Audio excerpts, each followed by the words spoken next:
Good afternoon, everyone. This is Ellie McDonald-Fight. I'm the Executive Director of the Wharton Customer Analytics Initiative, and hopefully if you're here today, you're here to learn about a really unique data set that's been provided by Pacific Gas and Electric. This is our 9th time of presenting one of these data sets, and at the end of today's presentation, we'll tell you a little bit more about how you can submit a proposal to get access to this data. To tell you more about the data today, I'd like to introduce Ben Adams. Ben is the new Research Director of the Wharton Customer Analytics and has been working closely with PG&E over the last few weeks to get this data assembled and present this webinar to you. Ben? Thanks, Ellie. I'm eager to present this data to all you today. Before we get started, I wanted to make sure that everyone knew you can ask a question at any time by clicking on the chat box at the bottom of your window. Some short questions will be answered very quickly by text. Some shared questions will be answered at the appropriate time by voice, but every question submitted will be answered after the call via email. Also, feel free to submit any follow-up questions after this webinar by emailing wcairesearch@wharton.upenn.edu. So let's get started. Along with me on the call today is Karen Zelmar, Director of Pricing Products, and Colin Kerrigan, Associate Business Analyst, both from Pacific Gas and Electric. Karen, can you introduce Pacific Gas and Electric to the callers? Sure, Ben. Hi, everybody. This is Karen Zelmar, and what you see here is a quick snapshot of PG&E, which is, as our name describes us, a gas and electric utility, publicly owned. That covers, as you see, about 70,000 square miles of territory in Northern California, stretching down all the way to about Bakersfield. We have 15 million people receiving power, and we like to say that about 1 in 5 Americans receive power from PG&E. We're very proud of the fact that over 50% of our electric supply comes from renewable and or carbon-free sources, and as we continue to do more and more of that, that will continue to grow.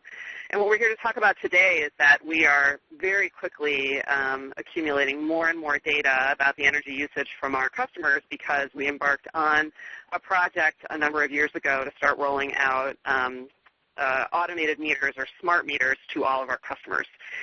So we were very excited to partner with Wharton and work with people in the research community to see, on top of the things that we already have planned in terms of continuing to deliver safe, reliable, and affordable energy to our customers, are there other things that we can help our customers do to better engage and understand their energy consumption and ultimately reduce it. So that's about it about PG&E, and I'm going to hand it over to Colin to talk a little bit about data and analytics. This is Colin. So in the past year, as Karen said, we've gone from recording how much our customers use electricity from about once a month to every hour. So instead of seeing 12 data points per year for usage, we see over 8,000. PG&E isn't really used to dealing with this volume of data or this complexity of data. So even as a challenge to analyze this data, it'll also help us meet the challenges that we're facing as a utility in the 21st century. So integrating renewables into the grid and being more cost-effective in how we promote energy efficiency. To develop this expertise, we have to engage with the academic community, which is part of why we're engaging with all of you. Ben? Great. Thanks, Colin. Many of our callers are familiar with our data sets and processes. However, if you aren't, we will be talking towards the end about how you can get access to the data that we're describing today. In the meantime, I wanted to give you a sense of the sorts of questions that PG&E is interested in. These are not required questions that you must answer. Rather, this can give you a sense of the sorts of things, a roadmap of the areas of interest PG&E has. For example, things around customer engagement. What are things that can cause customer engagement? How can they change customer engagement? Things around consumption and how the meter and the access that the smart meter gives can change or influence energy consumption. And then pricing. There are some options related to this additional data, as Colin described, this vast amount of new data that could be driven towards new pricing plans. So these are just the sense of ideas, but we wanted to let you see what direction you might go. Before we go much further, let's talk about the context. As Karen mentioned, these things are called SmartMeters. If you all recall, once upon a time, once a month, rain or shine, someone came to your house and had to read the meter, had to do something to detect the energy usage. However, starting in 2007, SmartMeters were installed all across the PG&E area, and they transmit energy data, usage data, on regular intervals, sometimes as short as every 15 minutes or hour or by day.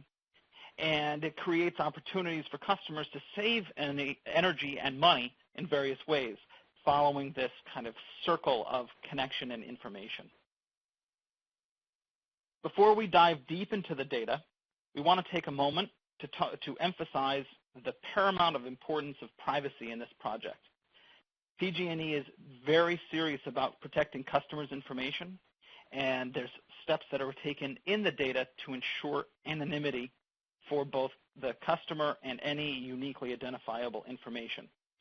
That isn't to say that we can't track customers. In fact, every single customer is tracked individually, but there's no data that can be tracked to link that customer to information in this data. There is a non-disclosure agreement that must be signed. Individual researchers cannot sign on behalf of institutions. The institutions must sign it. Agreements must be signed before the data can be distributed, and copies of it are available on request by emailing that email on the slide. So let's talk about this data. The sample set contains 30,000 residential customers observed for 36 months from January 2009 to the end of December 2011. It's very important that it's 30,000 customers tracking everywhere that they went and all the energy that they used. It breaks down into roughly 5 groups of data, 5 kind of general categories or sets, and I'm going to talk about each one of them in turn.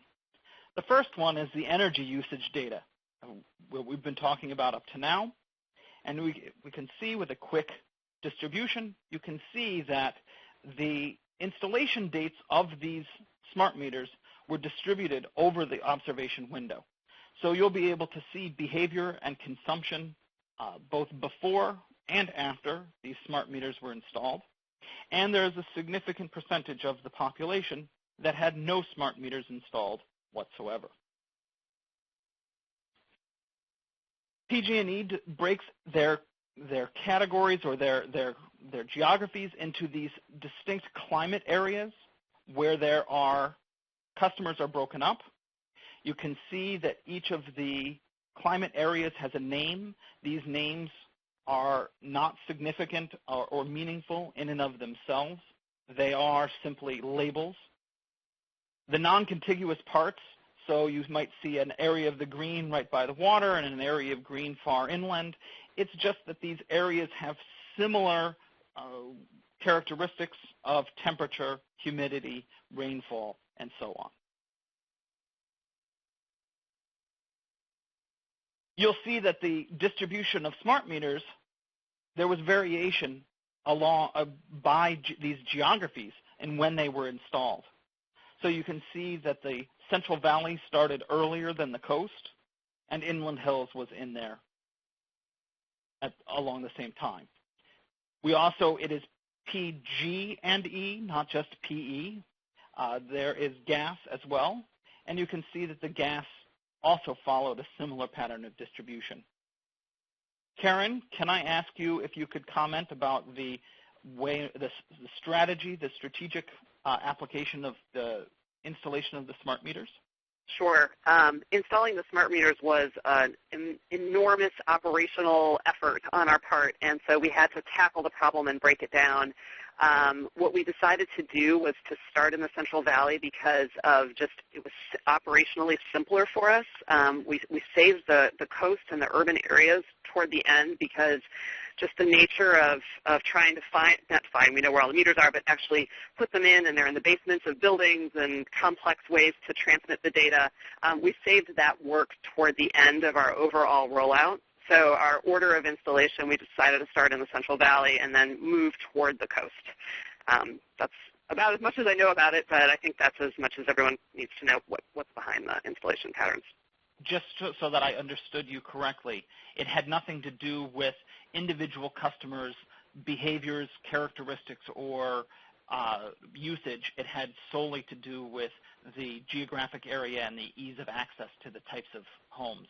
Yeah, I mean, it was just operational decisions of what's the most efficient way to get them all rolled out. We had, millions and millions of meters to install, and we had to figure out how to chunk it up and make it doable. Great. Thanks. So these geographic areas are also significant because they do show differences in energy consumption. Here we can see that a dramatic difference between the three geographic areas and their average monthly energy consumption. I should point out that the three large spikes in the middle, the Central Valley, that is during the summer, and we suppose that's because of air conditioning usage during that time. So let's think about and talk about one person's story. I use Bob as an example. And in this data set, we're using Bob and a premise, a location, a place where Bob lives. We have an example of one location in San Pablo, California. And we have the date that the smart meter was installed. Actually, it's a nice point here. Karen, could you explain why we don't say in the data smart meter installed, but instead we use the term smart meter read? Sure. It's just tied to the nature of creating the mesh networks needed to actually transmit smart meter data. We have a process where it's a multi-step process. The first thing we do is install the smart meter, and we install other smart meters in the area. And then when we have enough meters together that the mesh forms, we then transition it to smart meter read, which is the point where we actually start collecting the data on the daily, hourly, 15-minute basis that we need. So the relevant starting point to understand a customer's usage starts at smart meter read, not smart meter installed. And there might be a break between when it was installed or when it was read or not, but it all is varied, and we should use smart meter read as the point of information. That's correct. Great. So getting back here, we have Bob and his premise in San Pablo. We have the dates that Bob moved in and Bob moved out. But since we're also tracking Bob, we can see when Bob moved in to his second premise on the same day. We don't follow the same premise after Bob moved out in San Pablo, and we don't follow the premise in Oakland before he moved in. We just following Bob's movement across premises. We can track his usage and his average bill at each location. And by adding in the smart meter read date, we can now look at his consumption and his billing both before and after. We have a couple of questions here. Karen, did the installation of smart meters, was that based on random assignment in each region, or was there a buy-in from each person? It was a random assignment. We decided how we were going to roll them out in any particular area. Okay, great. And we should also point out that it is a sample of 30,000 customers out of 15 million. So I don't know that we can necessarily derive any patterns from the installation dates in the sample set. So moving on, there's also very interesting information about psychographic data. There are 11 different persona clusters that are based on various demographic differences and characteristics, and energy consumption varies on these persona clusters. We're showing 4 here as an example in the data. However, awarded proposals will get full access to all the 11 clusters and the various components that made up the characteristics of those. So then we also have billing data. If we recall Bob from just a few slides ago, we have detailed billing information from, again, this is Bob and his account ID and the premise that he had. I'd like to point out in this data that you can see that he had, and I assume it's he, I don't know actually, Bob had a gas only at one premise, starting right kind of in the middle of the slide. Prior to that, the gas amount is NA because the premise that he was in either had electric heat or some other kind of heat, and he didn't start paying gas through PG&E until he moved to his new premise. Something just happened here. I'm sorry. I'm going to come back. So we also have payment information.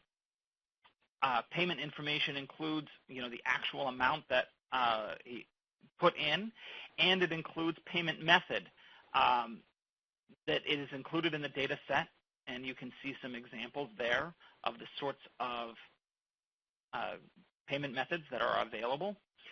However, we don't want to tie them to or share them out until after teams have signed the agreement.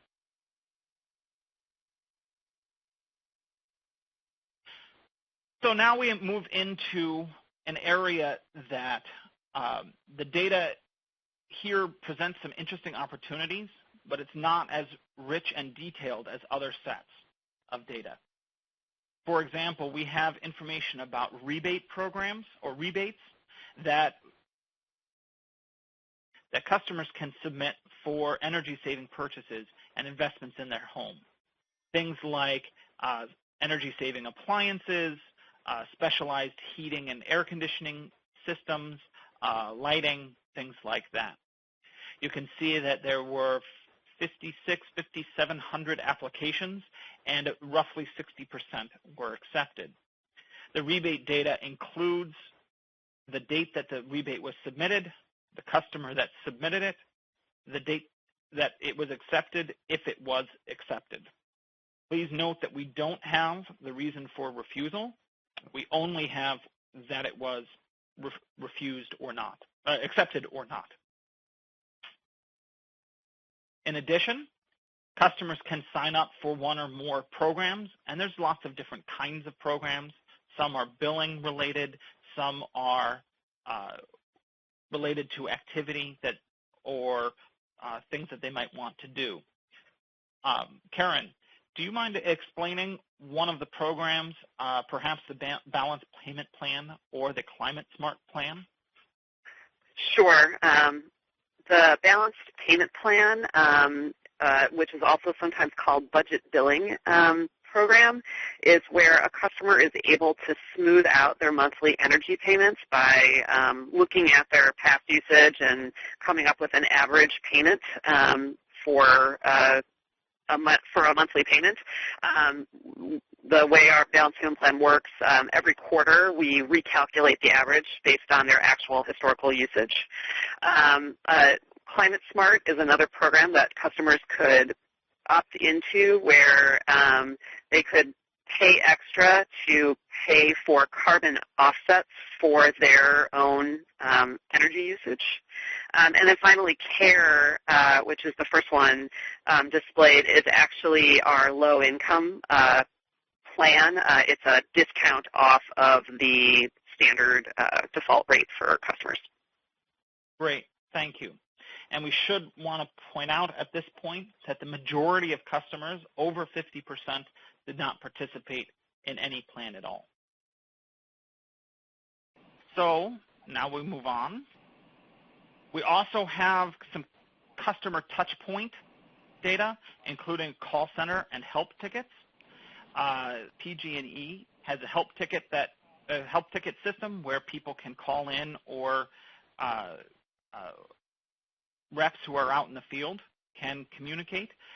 So, for example, we see SmartMeter installation CGI, which literally stands for can't get in. That's a technician attempting to come to install a smart meter and physically can't get access to the premise.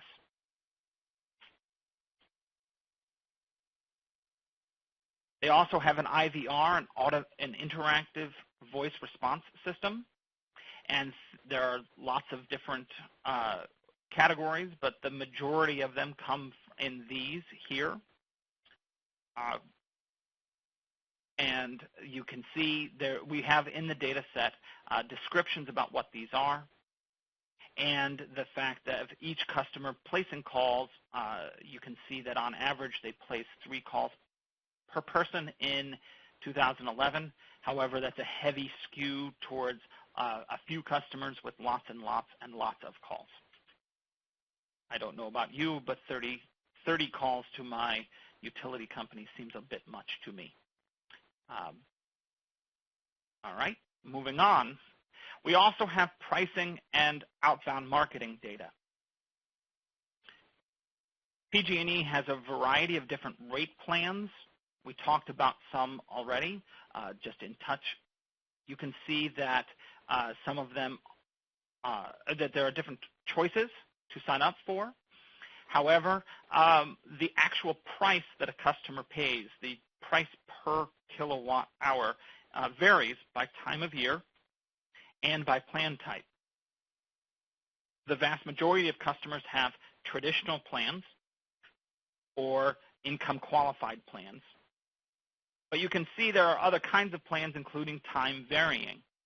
Karen, could you explain the difference between a time varying plan and a traditional plan? Sure. So the vast majority of our customers, as Ben said, are on a traditional plan, which does not vary with time. So the standard rate structure here in California is called inclining block rate. It's also sometimes known as tiers, where the more you use, the more you are charged in an effort to encourage conservation. However, customers who do have a smart meter or some other older technology meter that was able to record usage within a month and not just monthly usage, we're able to move on to what's called a time varying plan, which most typically is where the price during our peak hours of the day, say between 12 and 6 or 2 and 6 in the afternoon, when our cost to deliver energy can be more expensive, their price was a little bit higher, and then in the evenings and on the weekends, the price was per kilowatt hour was lower. So a small group of people have so far opted into some of those plans, and that's included in the data. Great. We should also point out that while pricing is an area of interest and pricing plans, this is one of the most heavily regulated industries in the world, and you suffer from a great deal of restriction on what kinds of pricing and what kinds of pricing plans you can offer. Is that correct? Yes, that's true. There's a lot of activity in this area and lots of voices in terms of what we should be doing more or differently. So in this area of research where we're looking for more information, this is not the area that we're looking for a ton of research right now. Great. Thank you. There's also outbound marketing information where there's direct mail, email, and phone to reach out to increase customer awareness or promote individual programs. We can tell by channel and by which customers received. However, it is important to note that our data only contains specific campaigns that were tracked. So there are other campaigns that were not tracked and are not included in the data. We have another question. Did the company conduct experiments using random assignment of these programs? If so, can you provide details of these experiments? How is this included in the detail? So I assume by programs here we mean pricing plans. Karen, if I understand the question correctly, they are trying to understand how the plans got offered and made available to the customers. Right. So for the most part, no, we did not use random assignment or experiments with these programs. Typically, what we're doing is actually targeting customers who we think would most likely benefit from the program, or would we think are the most likely people we would like to be on the program. The example that I will give is we have a pricing plan called SmartRate, which is a program that increases the price of electricity on the 9 to 15 hottest days of the summer quite significantly to encourage customers to use less energy during those hottest days, and in return they get a small credit the rest of the summer. That program we targeted toward customers with air conditioning in the Central Valley, and so the adoption of that program would be far higher in that part. We didn't stop people on the coast from signing up, but we didn't target our marketing or outreach to them because they don't have air conditioning and don't have much load to give us from a time-varying pricing program. So there might have been one or two small experiments where we were just testing out various things, but it was so small it probably wouldn't even surface in the data. Okay. And were there new pricing plans introduced, or did they change over time in the data sample that we're looking at? Well, some did and some didn't. We've offered time of use plans for a while, ahead of the SmartMeter rollout, and there were small groups of customers before SmartMeters were rolled out and somebody wanted to be on a time of use program. They had to get a special meter installed that was sort of the old-fashioned version of a smart meter. So there might be a handful of people in the data set who had that kind of meter. But for the most part, it's the introduction of smart meters that enabled us to offer a program like SmartRate. The only thing is that we had to offer it as the rollout happened, and so our marketing was sort of uneven. As you saw from the rollout of the smart meters, we had to kind of dial it up and down depending on how the rollout was happening. I'm not sure if I'm answering the question, but I think I am. It sounds good to me. Okay. So there's a reference on this slide here that one of the campaigns that's tracked is a reminder to use the My Energy portal. The My Energy portal is a website that customers can log in to see energy usage, pay a bill, or enroll in one of these programs that we've been talking about. Reminders to use it are a frequent subject. In this data set that we are having, we have some activity tracked, but essentially it is only by login recency. It is only the most recent login. We do not track individual logins over time. We do not track what websites or web pages they view.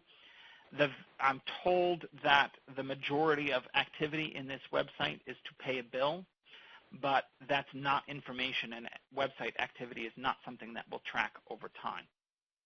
However, there are some opportunities to test how recent people log in, or if they logged in at all, and compare them to their activity, both billing and their consumption. You can see, though, from this graph that the majority of people never logged in.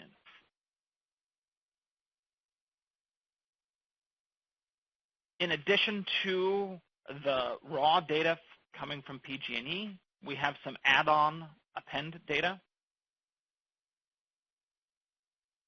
I'm sorry, before I go on to the additional data, I'm going to jump back one slide for a moment. And there's a question, can we get precise wording in communications, like the reminder to use My Energy portal? And were they sent out randomly or to everyone? So Karen, let's talk the first part of that question. Do we have access to the exact materials that were sent out to? Yeah, I can probably track down a few examples. I don't have it with me right now, but I should be able to. Okay. And were reminders to use the My Energy portal sent to everyone, to random groups, to specific targeted customers? They definitely weren't random. Let's typically not what we do.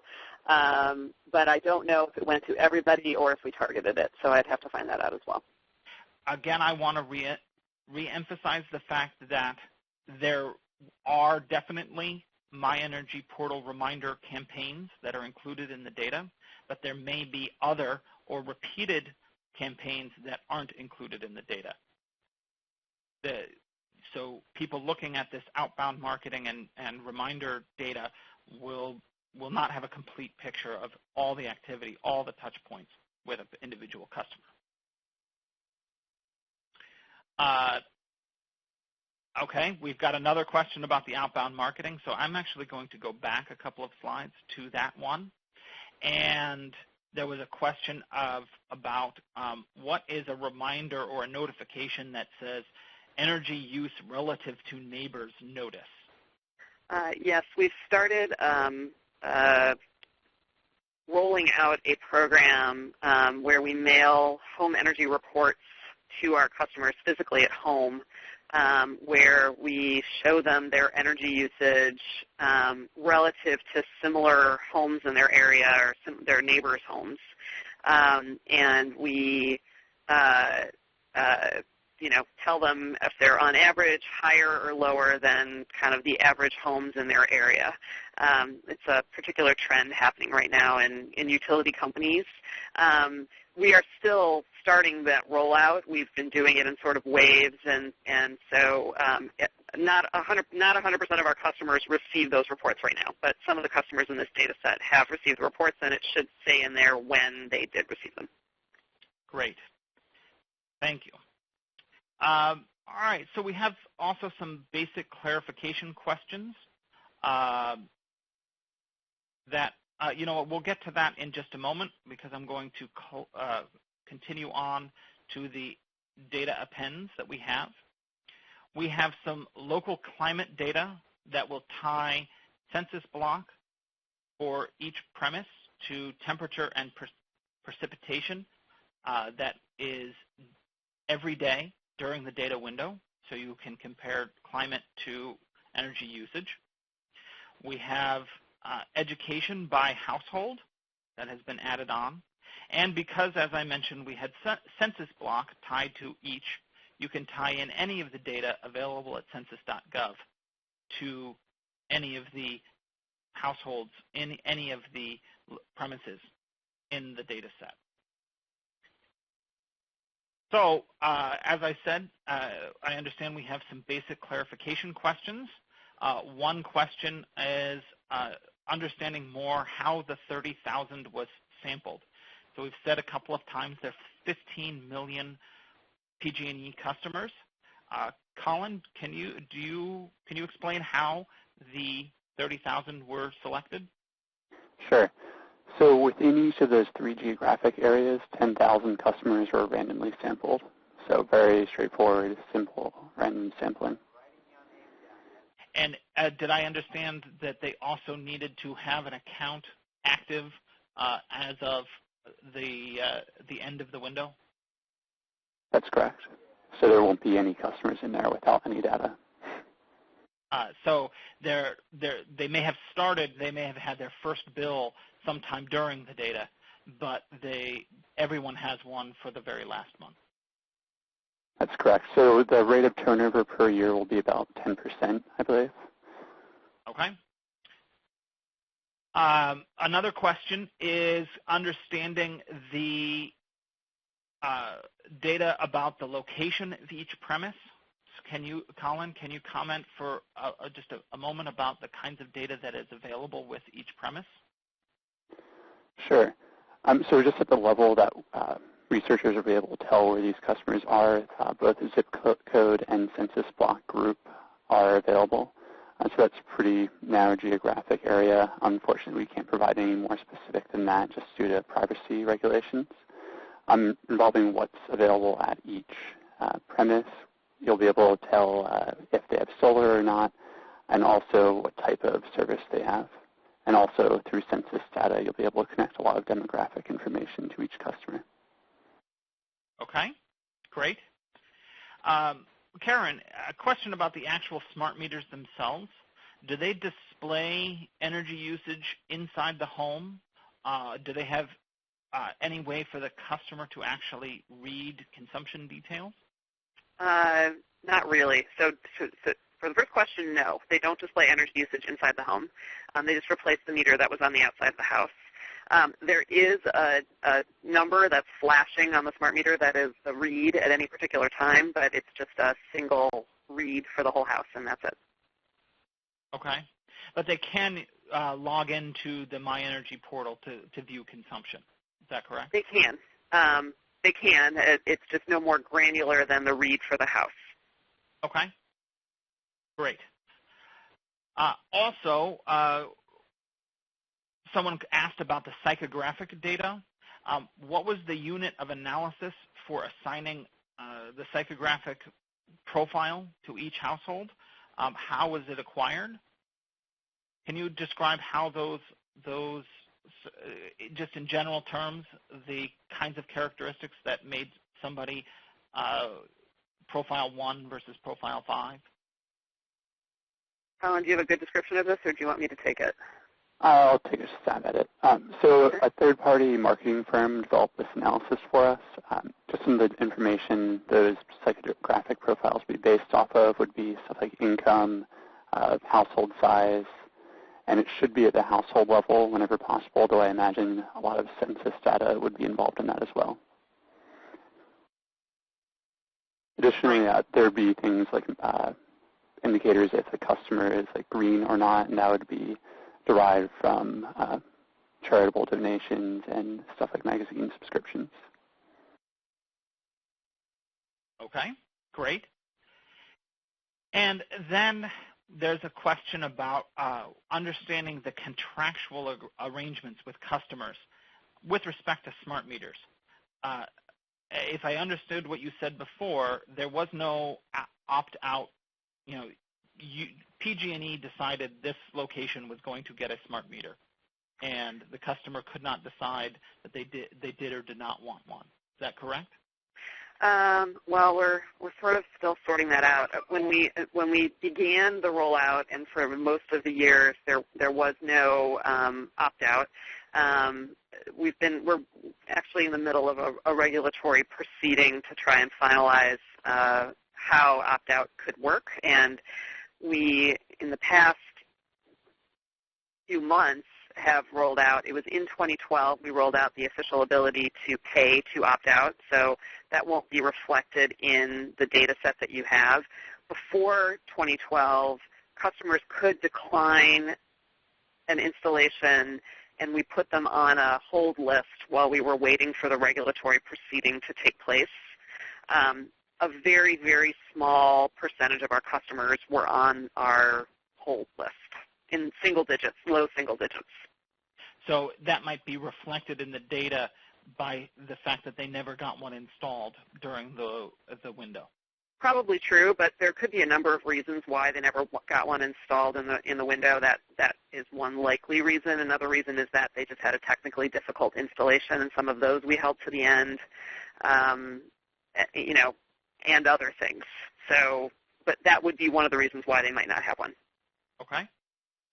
Colin, earlier you said there was roughly a 10% loss or 10% defection per year. How do you measure customer defections? Right. So in this case, it's more about turnover with account IDs, which is how we track individual bills for a customer. So it's very tricky to define exactly what the turnover is. But in this case, you'll, in the way this data is structured, you should see between a 10 to 15% rate each year where customers activate service agreements. So going back to the beginning of the data in 2008, you'll likely see about 30% of customers with missing usage data just because they weren't customers yet. Okay. And what can cause that is just people moving or making new accounts for whatever reason. Okay, great. And for the rebate programs, does the data contain specific information about what appliances or equipment that the customers are installing? Do we have any information specifically about what kinds of things that customers have? Unfortunately, that's not in the data, no. It's only at the relatively high-level grouping. So it is that they installed an appliance or an energy-efficient air conditioning system, but not that they installed a particular refrigerator or a particular brand of dishwasher. That's correct. Right. And just to point out, we only know that they did that if they applied for a rebate. So they could have purchased and never applied, and that would not show up in the data. Right, because we don't offer a rebate for every single appliance out there. Right. That's Energy Star or whatever. I mean, we have a certain catalog, and we encourage adoption of those because we measure those to likely be most efficient, but there are other ones out there. Great. I think that's all the questions for the data now, but again, like we said at the beginning,